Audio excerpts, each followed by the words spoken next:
Hello, Sumate. My name is Efere Messi, the creative hands behind Come Fashion. You're welcome to another video tutorial. So, without wasting much of your time, we'll be learning how to draft a pencil trouser. So, the first thing you have to do is to get your paper. Then, from the edge of the paper, you rule your 4 inches from the edge of the paper.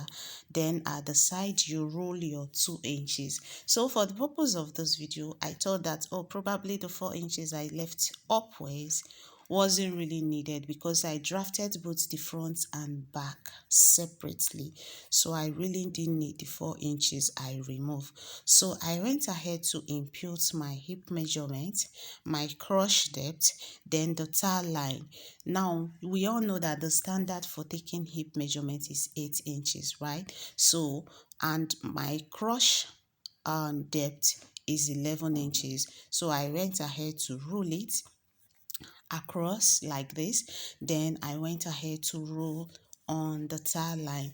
Now, in case you don't know how to get your tail line, you should know how to get your cross depth. So if you don't know how to do that, I'll be doing a video on how to do measurement for a pound trouser. So now, after getting your hip and your cross line, the next thing you have to do is to get your tail line. Then you get your nail measurement. Now I have all of this measurement done. Then my nail is 21 inches from my waist, which is what you can see me that I'm ruling across, right? So after doing that, now what you need to do is that after getting your hip and your cross, the standard for getting your tail line is 3 inches after your cross, right? 3 inches below your cross line is your tail line. So you can take note of that. So I'll go ahead and impute my hip measurement is what I will impute on the waist part. Then I'll go to the cross line and also impute the hip measurement, which is 10 inches. Then I will roll it across to the waist line. So after rolling it like this, the next thing I will have to do now is to extend the cross, like to extend the cross line, which is also known as, to extend the cross line. So how do you extend the cross line to get this curve for your pants? Now you divide the measurement you input, like your hip measurement. Now you will divide it by 10.25, you will divide it by 4. So I will measure it this way, then I will divide it by 4. So first of all, I will divide it into 2. Can you see? This is dividing it into 2. Then after dividing it into 2, I will divide a part of it again. That will give us 4. So whatsoever I get now is what I'm extending. So to extend your cross line, divide your hip measurement by 4. Hope you understand. Then after extending it that way, you just get your curve ruler. I'm using armhole curve because it works perfectly well for me. So I'll just get my ruler and I will connect it straight to the hip line, right? I'll connect it to the hip line. Can you see that? So after doing that now, the next thing we have to do is to get the midpoint of the trouser. We need to get the midpoint of the trouser. So now, if you want to do that, I'm marking for the full length of the trouser. Then after marking for the full length, you can decide to add like extra 2 inches to it, because at the end of the day you're going to fold it. The minimum you should add is 2 inches, because you know the folds, like the hem of a trouser, is not usually small. Do you get? So the minimum you should add should be 2 inches. That is me adding the extra 2 inches to the full length of the trouser. So after doing that, the next thing we have to do now is to get the midpoint of the trouser. How do you get the midpoint? Measure from the side to the crotch, to the part you extended the crotch with. So you measure it like that and you divide it by 2. Right? So you can see after dividing it by 2, that's the midpoint of the trouser. So now how do I extend it? I'll have to measure from the side to know the exact inches that I will be measuring downwards to get the midpoint. Please, it is very important when drafting your trouser because that midline is what will guide you to imputing your towel measurement, your knee measurement, and your ankle measurement. So you actually need to get the midpoint to get the correct pattern draft for a pant done. I hope you understand. So this is me just connecting the lines together, the midpoints that I've just marked. I'm going ahead to connect all of the lines together. Please don't forget, to get this midpoint you have to make sure your crush line. So the next thing we'll be doing now is to get my towel measurement. My towel measurement is 24, so I will divide 24 by 4, right? So you can see what I'm doing with my tape. First of all, you divide it by 2, then you divide the half again. It's easier for you that way if you don't have a calculator near you. So I will go to the side, I will measure the quarter that I got. Then from this other side, you can see that all the measurements are starting from the midline, like the center line that we've just gotten. Hope you understand. So I will go ahead and I will get my waist measurement. Don't forget that we impute the hip measurement on the waistline. So now I have to go ahead and impute my normal waist measurement. And please, this is a dartless fitted pant trouser. So the next thing I will do, I'll go ahead to impute my new measurement. So I will also divide my new by 4. So whatsoever it is that it gives me, if I divide my new by 4, whatsoever it gives me, I will impute a quarter to the left and I will also impute a quarter to the right. So you can see me dividing it. It's the same method you use to divide your thigh, you divide your knee and you divide your ankle into 4 so that you can get it completely. You can see. So I will place it like this. Can you see? From the center line, I will mark. I will come to this other side and I will mark the same thing to make sure that they are both equal on both sides. Do you understand? So for the ankle, my ankle is 14 and not 7. I made a mistake about that. So my ankle is 14. I will also divide it by 4. If you divide it by 4, you'll be having 3.5 as quarter. So I will measure 3.5 to the left, measure 3.5 to the right. That will make it 7 inches, and 7 plus 7 is 14. I hope you understand. So the next thing now, I will connect from the waist to the hip line. You can see how I'm placing my ruler. So I will connect from the waist to the hip line. So after connecting it, we all have all of the lines marked out. So I will also try to connect from the hip line to the crush line. But first of all, I'll connect it to the crush line. Now, I just want to make sure that this part is not going to give me this bulge edge, like something that comes out like an ear by the time you finish sewing your trouser. You can see how I connected it. So from that part now, I'm connected to my nail line. Now you can see how I'm placing the ruler, because I don't want it to be too curvy, because if it's too curvy now, it's just going to bulge out. Like, I want it to be fitted. Do you get? That's why I place my ruler that way. Then on the center front, I'm connecting from the crush line to the tie line. You can see how I placed my ruler. Then from the tie line, we have to connect to the knee line. So I'm just looking for how best to place the ruler so that it will not give me a sharp curve.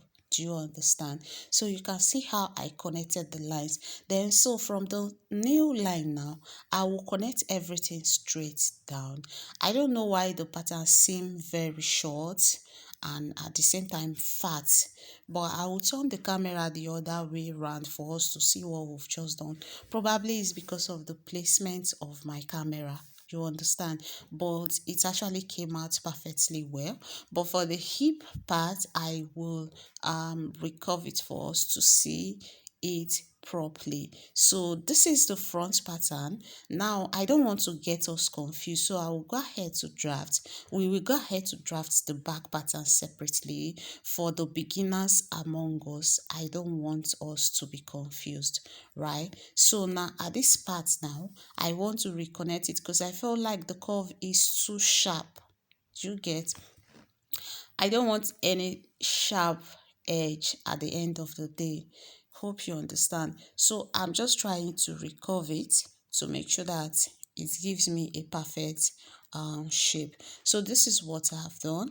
And by the time I turn the trouser to the other way around, like I turned the pattern to the other way around, you will see how nice it turned out to be. So this is the front pattern.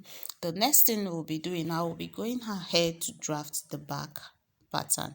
So please, if you find this video helpful, so this is it after turning it to the other side. Can you see how nice it came out? It actually came out very nice. So I guess it was my camera placement that made it look fat and short. Do you get?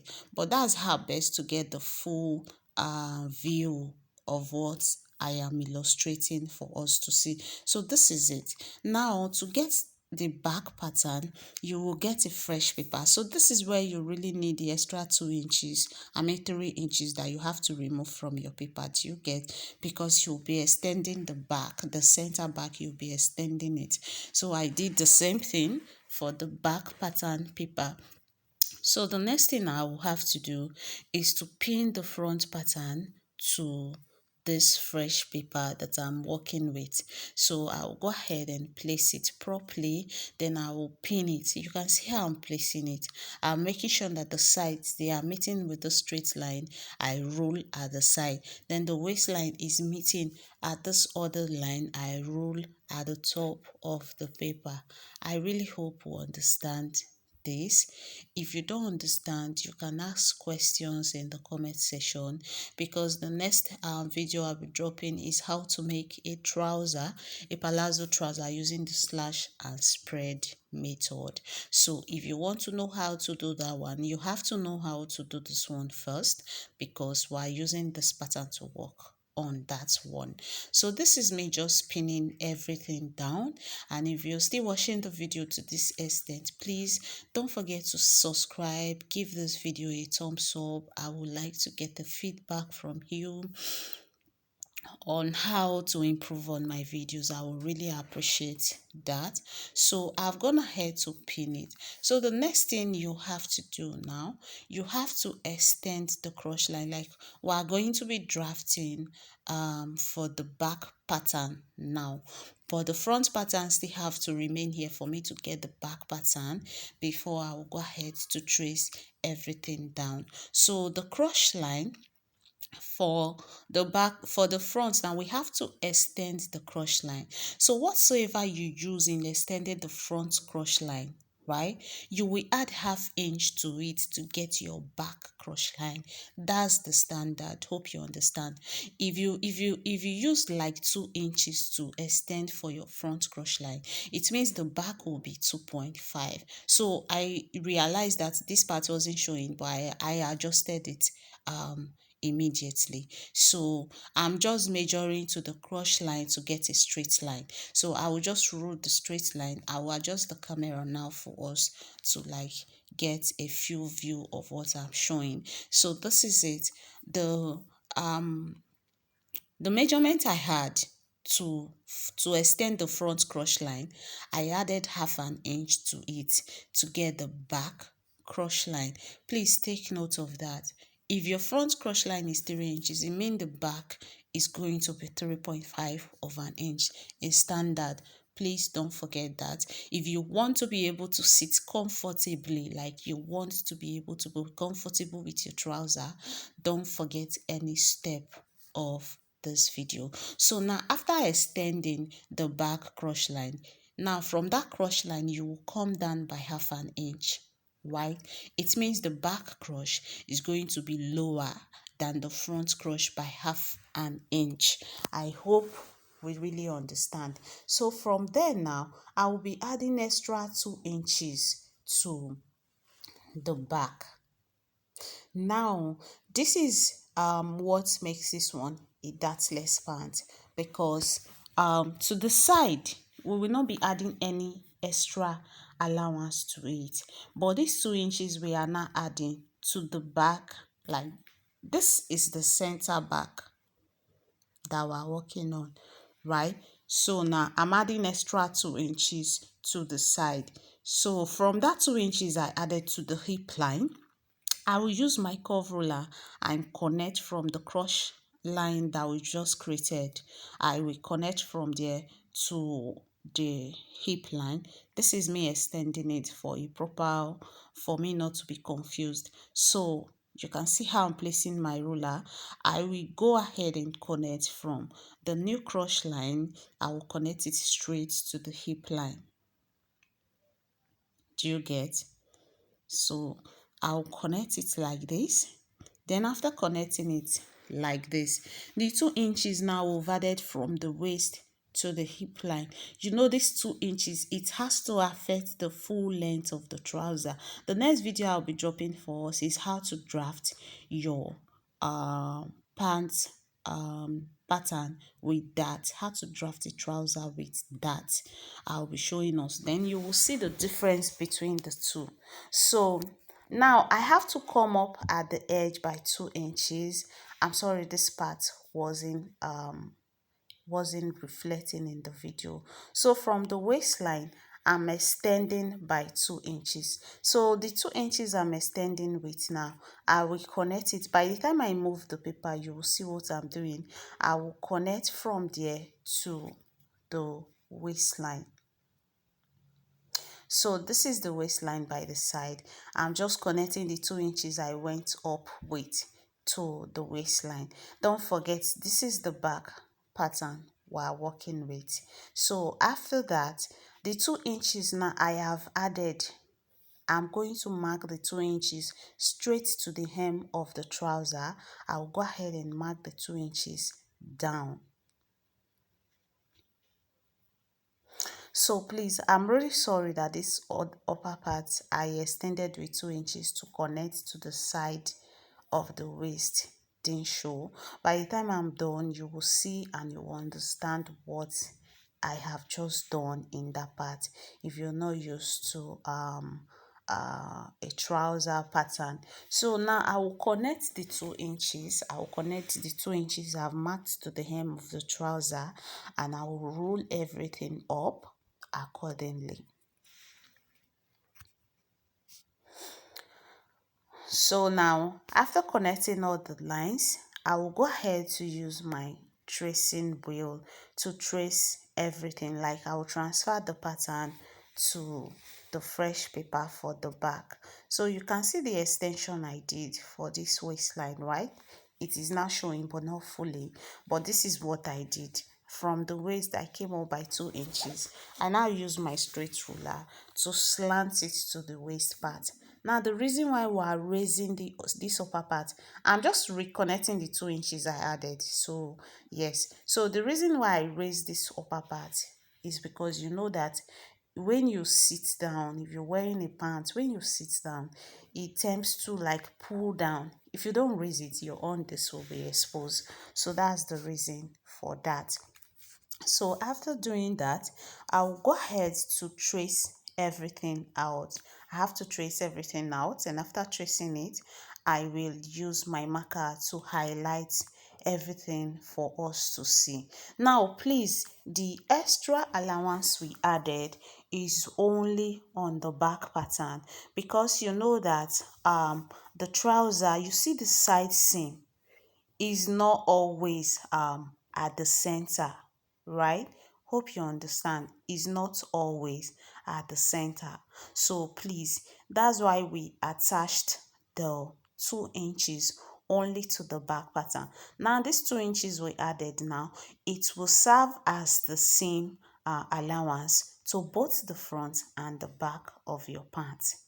Hope you understand. So this is me after I've gone ahead to trace it on a fresh paper. This is what it looks like. I will go ahead to cut it out. Then we'll be done with our pattern. Please, if you find this video helpful, this is the back pattern. Don't forget to subscribe, like and comment, as I will be dropping the next video on how to make our palazzo trouser using the slash and spread method. See you in my next video, and I hope you really enjoyed this.